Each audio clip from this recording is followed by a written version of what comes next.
What has a warm heart and a cold nose and a happy tail? Well, two of them are in our studio right now and will join us next. Now, what has a warm heart, a cold nose, and a happy tail? Well, their names are Bogey and Boo. Bogey is a golden retriever, and Boo is a chihuahua.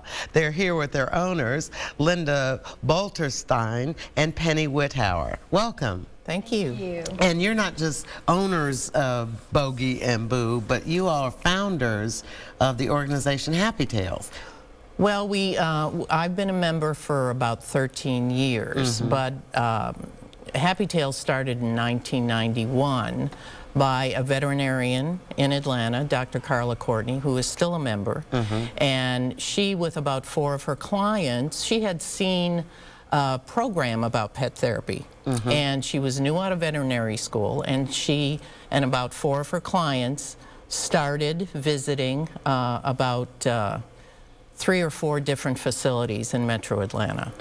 So that was in 1991, and right now we have 300 members and we visit 115 facilities. We also have 43 facilities on a wait list right now. Wow. So we're always looking for new members. And what type of facilities do you visit? About 49% of our facilities are senior nursing homes, assisted living, senior day cares, but we also do hospital rehab, the children's hospitals. We visit children's rehab, psychiatric facilities, shelters, hospice, pretty much everywhere that you can think of that has any type of therapeutic goal, we do. We also visit schools, special needs children, and that's very rewarding as well. Well, we've got to ask about our friends now. Tell us a little bit about Boo and how you came to the program. Absolutely. Well, I've been a member of the program since 1998, and Boo is my 5th Happy Tails dog and my newest. She is 3 years old, and she's been in the program for 1 year, and she just absolutely loves it. She just is a friendly little dog, and she loves to visit people. She's kind of a lap dog, as you can see. I've always had bigger dogs, but the reason why I thought that Boo would make a great therapy dog is because of her small size. Even the most compromised child can hold her. And what do you do when you go into, say, a hospital or a nursing home? A typical visit, one of the facilities that Boo and I visit is children's health care, and we go to the Scottish Rite facility. We go to a room that they provide for us, and the children who are well enough come down to where we are. We usually have 4 or 5 dogs down there. The children just gather around and sit, and the dogs just go from child to child and visit.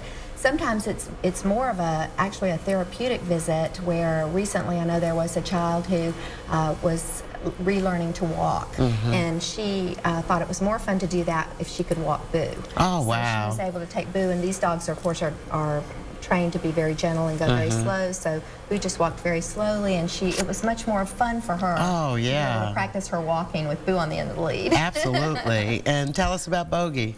Well, Bogey visits, we go to Children's Healthcare at Eggleston twice a month, and which is pretty much the same type of visit as Scottish Rite. And we also do 2 special needs preschool visits, 1 preschool and 1 regular school visit.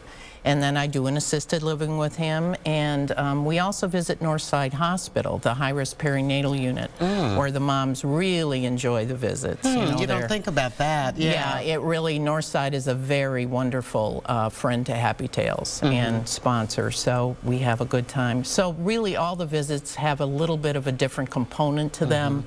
Some are rehabilitation and goal-oriented with therapists, like my special needs kids visits. And some are just visiting, just regular old sitting down, petting the dogs. You know, I couldn't resist. So really, love. Right. Yeah. Every visit has a therapeutic component, whether it's structured or it's just, you know, there could be people out there with pets, and I know you do dogs, cats, rabbits, and they're saying, well, I want to do that. What would you tell them to do? What would be some of the first steps? Well, their first step is to come to an orientation that we have once a month. They can visit our website, happytailspets.org, and that gives you directions to our orientation. There are 4 basic steps. Orientation is the first one, where they learn all about the organization. We give them a pretty good overview of our pet evaluation process as well. The application consists of pretty much their veterinary records that have to be turned in. And then we schedule them for pet evaluation, which is basically introducing the animal to situations and equipment that they run into on a visit, as well as temperament and obedience skills. The only prerequisite that we have for dogs is that they've been through a basic obedience class. So we take a look at what that's all about. And the important thing, I think, the reason for that is Happy Tails does work in teams, but the most important team is the dog and the owner. And they really have to be keyed into one another, and that gives the animal more confidence and able to pretty much be aware of their situation and feel more comfortable no matter what type of visit that we go on. And you've had a lot of dogs. Is it you just have the temperament, or can you really train a dog to be calm? You know, I really do think it's a lot about the temperament. Every dog is not the right kind of a dog for Happy Tails. I actually currently own 4 dogs, and only one is a Happy Tails dog out of those 4. Good point. I think there's one more that may be a candidate, but we'll wait and see as he matures if he's going to work out that way. But the other 2 just don't. They're more nervous, or they're just not great in unfamiliar situations. And so every dog is not meant to be a therapy dog. So I think it's a lot more about the temperament than I do. Would you agree with that, Linda? Absolutely, absolutely. They really need to like people. That is certainly very, very important. And they need to be able to go up to them and, you know, kind of, you know, the great thing about animals is that, yes, he's getting tired. The great thing about animals is they do have that sixth sense about what that person needs, and that really comes through on a visit with Happy Tails. Well, we certainly appreciate you coming on and sharing our 2 friends and knowing, but I do need to mention about your fundraiser, because I know that the training and everything that you do costs money.